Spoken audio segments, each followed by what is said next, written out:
Welcome to AV news. Narayankhed MLA స్వగృహంలో 188వ మహాత్మా జ్యోతిరావు పూలే జయంతి ఉత్సవాలు. నారాయణఖేడ్ పట్టణంలోని ఎమ్మెల్యే పట్లోల సంజీవరెడ్డి నివాసంలో పూలే జయంతి సందర్భంగా చిత్రపటానికి పూలమాలలు వేసి నివాళులర్పించడం జరిగింది.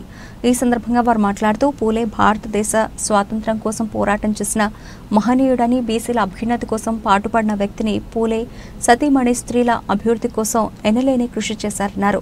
ఈ కార్యక్రమంలో DCC general secretary Patlola Chandrashekar Reddy, జిల్లా కాంగ్రెస్ పార్టీ నాయకులు Sudhakar Reddy, Narayankhed municipal vice chairman Daram Shankar Seth, municipal కౌన్సిలర్లు నరసింహులు, హనుమన్లు, బండరెడ్డి, రామచందర్, రహమాన్ సెట్, చందర్ పటేల్, కాంగ్రెస్ పార్టీ నాయకులు, కార్యకర్తలు పెద్ద ఎత్తున పాల్గొన్నారు. నమస్కారం.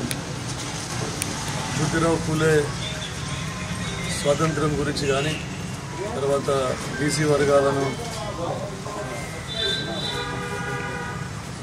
బీసీ వర్గాలందరికీ అభ్యున్నతి గురించి ఎంతో కష్టపడి, తర్వాత వారి భార్య కూడా, వారి సతీమణి గారు కూడా ముఖ్యంగా మహిళా సాధికారత గురించి, మహిళలందరూ విద్యను అభ్యసించాలనే ఉద్దేశంతోనే ఒక టీచర్గా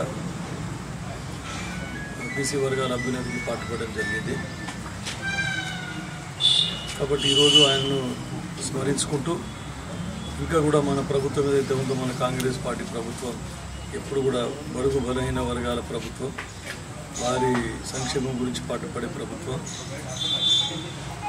గతంలో మీరు చూసిన తర్వాత ఎన్నో ప్రభుత్వాలు వచ్చినాయిపోయినాయి, కానీ కాంగ్రెస్ ప్రభుత్వం అంతా బడుగు బలహీన వర్గాలకు సంక్షేమం గురించి పాటుపడ్డ ప్రభుత్వాలు ఏవి లేవు. కేవలం మన కాంగ్రెస్ పార్టీ ప్రభుత్వమే పాటుపడింది.